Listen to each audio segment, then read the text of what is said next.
Hola, bienvenidas, bienvenidos al resumen semanal de noticias, hoy edición número 50. 50 programas que tenemos el gusto de compartir con información para los trabajadores y trabajadoras de las Américas junto a un gran equipo. Comenzamos con estos adelantos. Histórica derrota de la derecha chilena en las elecciones constituyentes.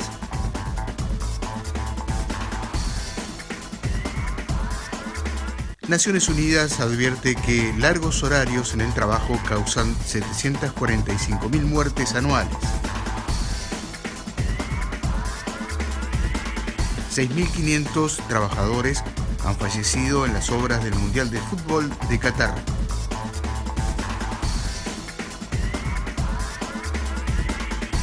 La deuda pública bruta promedio en América Latina fue del 56,3% del Producto Interno Bruto en el 2020.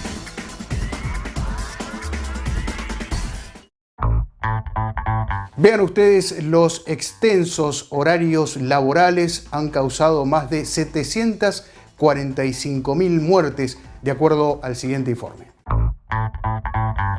Trabajar más de 55 horas semanales durante un tiempo prolongado puede aumentar hasta un 35% el riesgo de fallecer por enfermedades cardiovasculares que matan anualmente a unos 745.000 trabajadores en esta situación, advirtió una investigación publicada por Agencia de Naciones Unidas.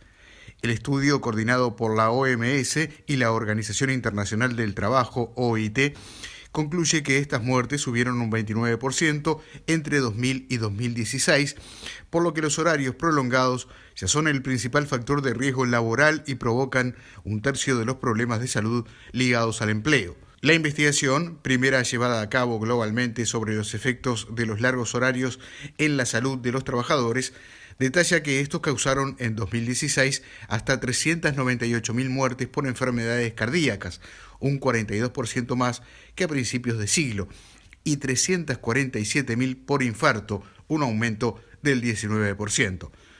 Trabajar más de 55 horas por semana aumenta un 35% el peligro de fallecer por una enfermedad cardíaca en comparación con quienes tienen un horario estándar, 35 a 40 horas semanales, y un 17% el riesgo de morir de infarto. Los efectos negativos de los largos horarios en la salud suelen aparecer a los 10 años de comenzar a tener este tipo de jornadas prolongadas, por lo que las principales víctimas son personas de entre 60 y 80 años que han tenido que trabajar en estas condiciones al menos a partir de los 45 años. 6.500 trabajadores han perdido la vida en el marco de las obras para el Mundial de Fútbol de Qatar. La Fundación para la Democracia Internacional ratifica su denuncia sobre esclavitud en la construcción de los estadios para el Mundial 2022 que se celebrará en Qatar. Aseguran en la última actualización de su informe, Detrás de la Pasión, que más de 6.500 trabajadores han muerto ya en las obras, una media de 12 vidas por semana desde 2010. Por ello, la organización exige la intervención del presidente de la FIFA, Gianni Infantino, y ha pedido reiteradamente a las asociaciones de fútbol a nivel mundial que tomen cartas en el asunto. El presidente de la fundación, Guillermo Pei, denuncia las violaciones de los derechos humanos en Qatar, a donde viajan miles de inmigrantes procedentes de Nepal, India, Pakistán, Bangladesh, Sri Lanka, Filipinas y Kenia, para trabajar en construcciones vinculadas a la Copa del Mundo, carreteras, vías de ferrocarril, estadios, hoteles y centros de convenciones, entre otros. Qatar tiene alrededor de 2 millones de trabajadores migrantes y estos constituyen el 95% de la fuerza laboral. Casi el 40% trabaja en el sector de la construcción. Nos vamos ahora a Colombia, donde continúan las demostraciones populares en medio de la búsqueda de un diálogo entre manifestantes y el gobierno.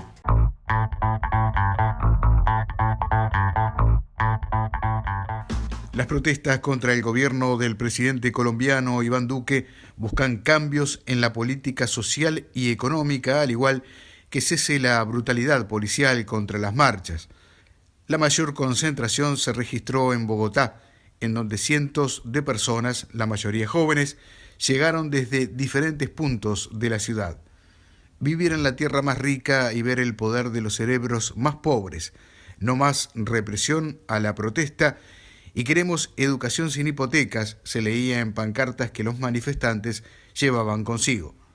Además, fueron frecuentes los actos circenses y las batucadas y otras demostraciones artísticas que adornaron los plantones en Cúcuta, Pasto y Bucaramanga.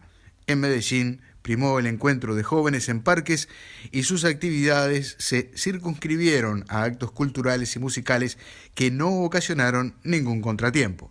También hubo plantones en el viaducto que comunica a Pereira, capital del departamento de Risaralda, con la vecina Dos Quebradas, en donde el pasado 5 de este mes el estudiante Lucas Vila recibió 8 disparos cuando participaba en una protesta pacífica. En otras ciudades como Cali y Barranquilla, la jornada transcurrió tranquila porque no hubo manifestaciones. Cali, capital del departamento del Valle del Cauca, ha sido la ciudad más afectada por las protestas. Y nuestro próximo destino es Chile. En la edición pasada hablamos de una histórica elección. Efectivamente, esto fue así. Histórica derrota, por otra parte, de la derecha.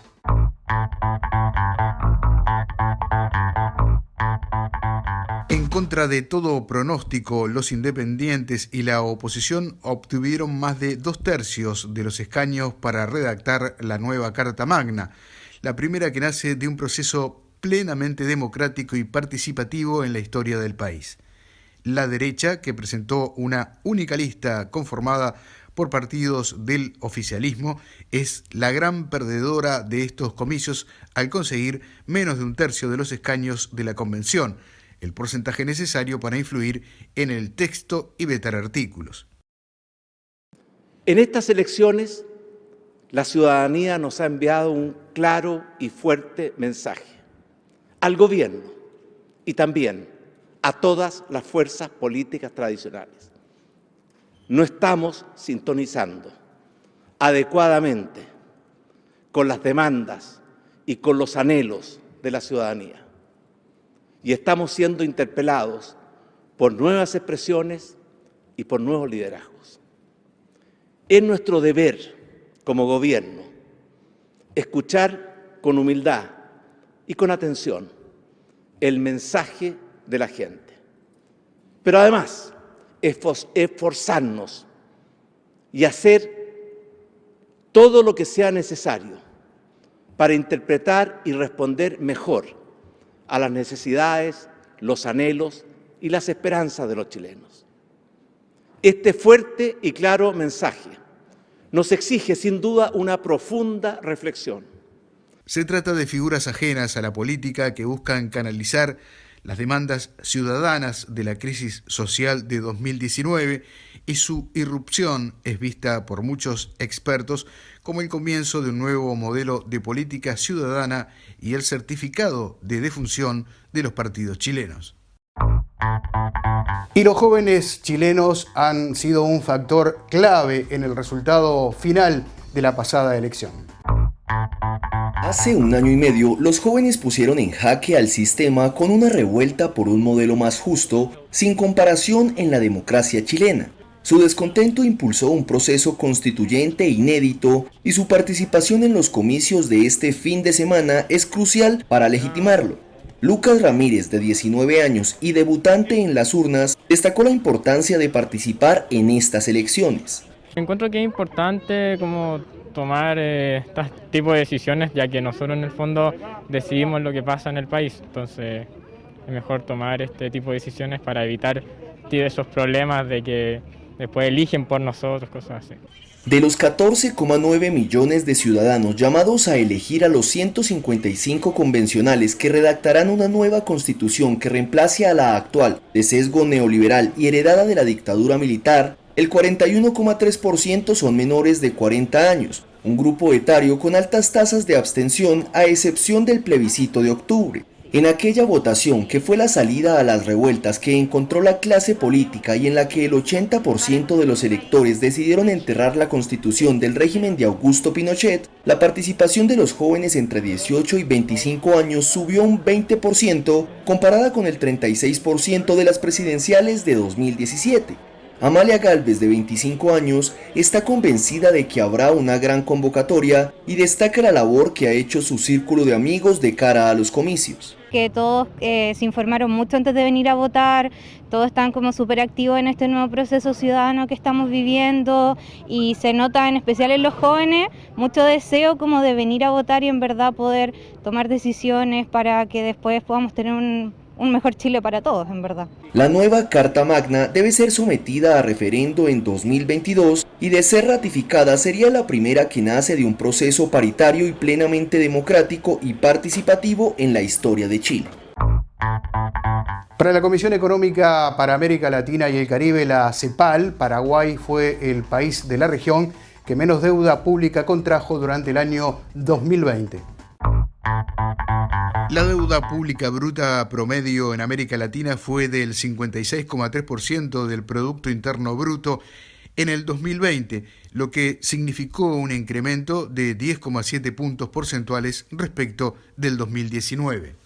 Entre los países que más elevaron su deuda se destacan Argentina y Brasil, cuya deuda representó 104,5% y 89,3% del Producto Interno Bruto, mientras los que menos se endeudaron fueron Paraguay y Chile, con 30,1% y 32,5% respectivamente.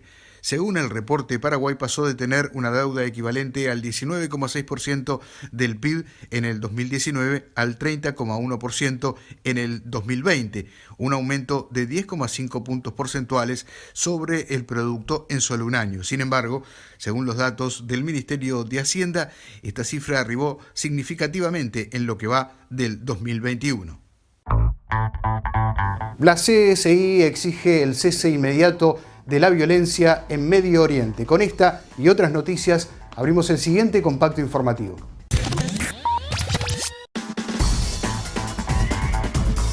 La Confederación Sindical Internacional CSI exige el cese inmediato de la violencia en Israel y Palestina, así como la celebración de conversaciones urgentes en la Organización de las Naciones Unidas con el objetivo de abordar las causas inmediatas de la violencia y las injusticias subyacentes derivadas de la ocupación israelí. En declaración emitida este 17 de mayo, los Global Unions expresaron su solidaridad con las personas trabajadoras LGBTI en defensa de la democracia y la paz. Nos oponemos a la discriminación por motivos de género, nacionalidad, edad, orientación sexual, identidad de género, expresión de género, discapacidad, etnia, creencia o pertenencia a una comunidad racializada. La discriminación, en cualquiera de sus formas, perjudica el movimiento sindical entero. El movimiento sindical internacional se solidariza con las personas LGBTI en todo el mundo y seguiremos trabajando para que todo lugar de trabajo sea libre de discriminación y acoso. La Unión General de los Trabajadores de España presentó un informe que estudia el impacto del acuerdo Unión Europea-Mercosur sobre la economía española. Según el informe, provocará la destrucción de entre 900 y 4.000 puestos de trabajo en la economía española, especialmente en los sectores de la agricultura, ganadería y silvicultura. Y en Estados Unidos están pidiendo la legalización de 5.2 millones de trabajadores inmigrantes.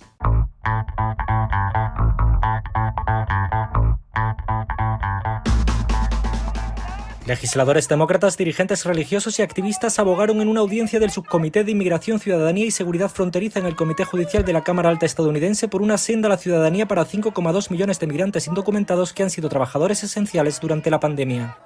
Horas antes, cientos de migrantes marcharon desde la sede del Comité Nacional Republicano al Capitolio demandando la ciudadanía para los trabajadores esenciales y al menos 40 personas fueron detenidas por sentarse en la calle obstruyendo el tránsito en un acto de desobediencia civil. Según un informe, casi 23 millones de inmigrantes han trabajado en puestos relacionados con el cuidado de la salud, la agricultura, la producción de alimentos y la sanidad. Esto es 1 de cada 5 individuos en empleos esenciales. De este contingente de trabajadores, unos 5,2 millones son migrantes indocumentados y casi 1 millón de estos son jóvenes que fueron traídos al país ilegalmente cuando eran menores de edad. En Estados Unidos hay unos 11 millones de inmigrantes indocumentados, muchos de los cuales han vivido, trabajado, formado familias y establecido negocios durante décadas, y todos los intentos por regularizar su situación han fallado en el Congreso por más de 2 décadas. Los dos candidatos a la presidencia en Perú llegaron a un acuerdo para mantener el Estado de Derecho y afianzar la democracia.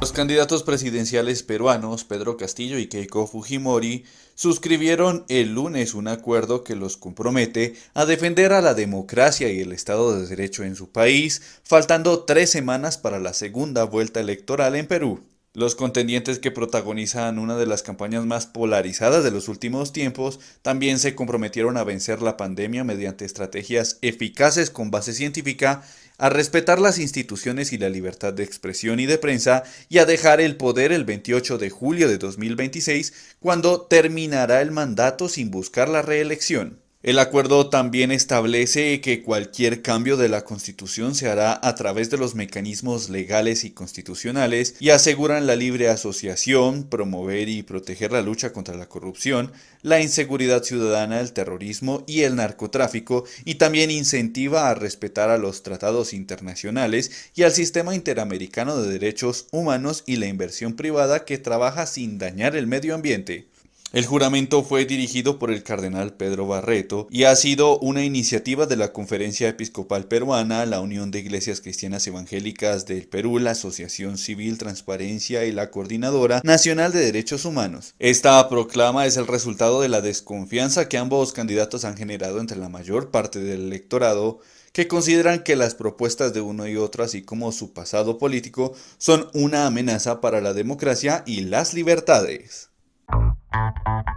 Candidatos LGBT con gran presencia en las elecciones en México.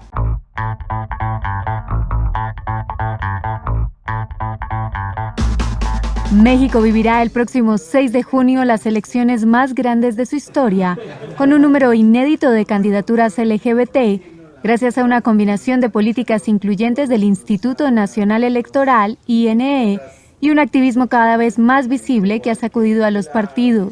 Rosel Terranova, una artista trans de Ciudad de México del liberal Movimiento Ciudadano, representa una de las 44 candidaturas LGBT que registra el INE para renovar la Cámara de Diputados en los comicios intermedios. Que antes existía esta leyenda de que somos una minoría o que éramos una minoría, y eso no es verdad, porque por lo menos una persona de la diversidad sexual existe en cada familia mexicana.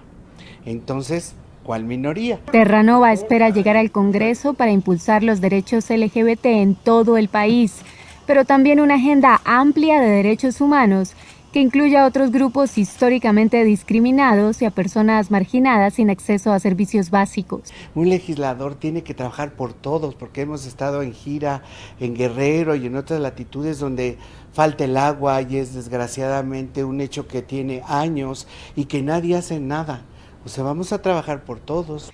Casi 93,5 millones de mexicanos están llamados a votar por los 500 diputados federales, 15 de 32 gobernadores estatales, 30 congresos locales y 1.900 ayuntamientos.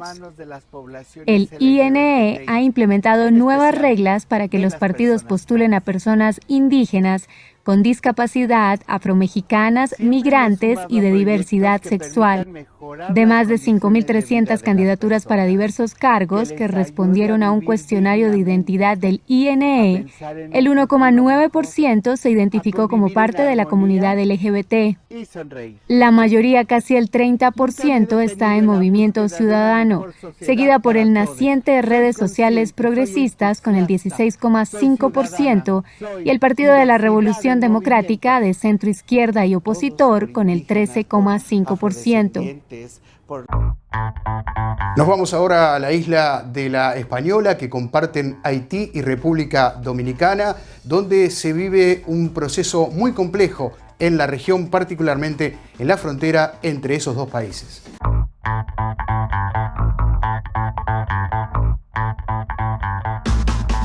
Esta carretera polvorienta que comparten Haití y la República Dominicana, donde el común denominador es la pobreza, y que 2 veces por semana se convierte en el improvisado mercado de Tilorí, es el lugar más olvidado de la frontera entre ambos países.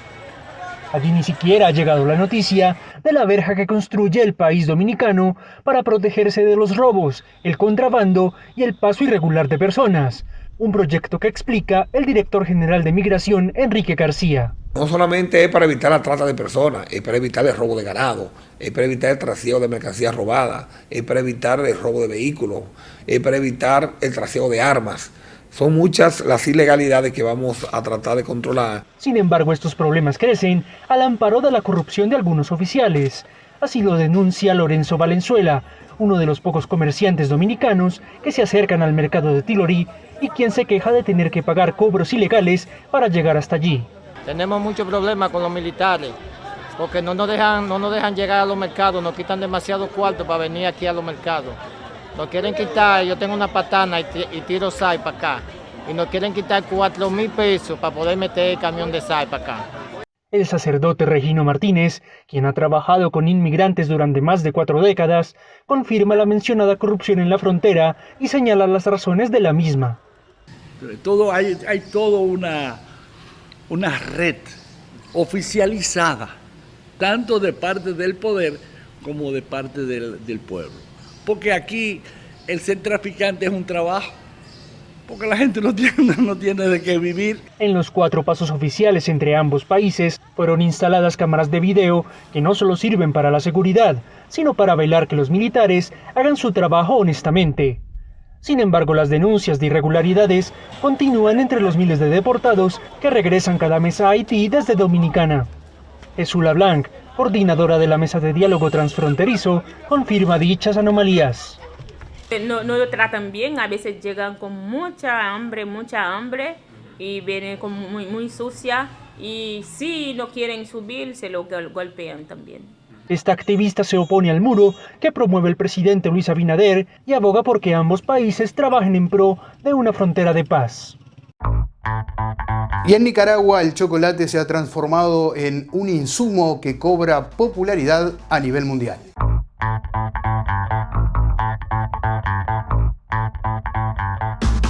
En los últimos años, el cacao de Nicaragua se ha establecido como uno de los mejores del mundo para hacer chocolates, y ahora el país está a punto de alcanzar un nuevo nivel con el establecimiento de una escuela donde las personas aprenderán a elaborar el llamado alimento de los dioses de la Mesoamérica precolombina. Privilegiada con un cacao de la especie trinitario, en ocasiones criollo, la semilla de Nicaragua sobresale por un aroma y un sabor capaz de diferenciarse incluso entre los menos expertos. Durante un ejercicio de catación con inexpertos, la chef chocolatera María José Tejero dijo que en Nicaragua hay suficiente materia prima y calidad para suplir de chocolateros al mundo, en este caso a través de la escuela Semilla Cacao Group. Ahora lo que estamos haciendo es abrir una casa matriz aquí en Managua para formar a futuros chocolateros, porque Nicaragua tiene un cacao maravilloso, tiene un cacao de una calidad que en el mundo pues ya pues están solicitando el cacao de Nicaragua, y por qué no que nos soliciten chocolates, y para que nos soliciten chocolate tenemos que tener chocolateros aquí. Entre los hitos del cacao nicaragüense en los últimos años está su ingreso en 2015 a la lista de países productores de cacao fino o de aroma de la Organización Internacional del Cacao con un nivel de aprobación del 100%.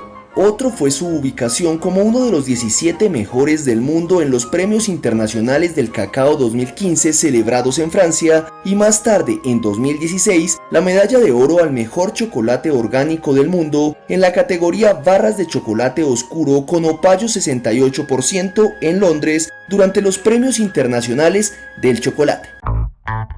Soy José Sena desde la sede continental de la CSA en Montevideo, Uruguay. Gracias por acompañarnos.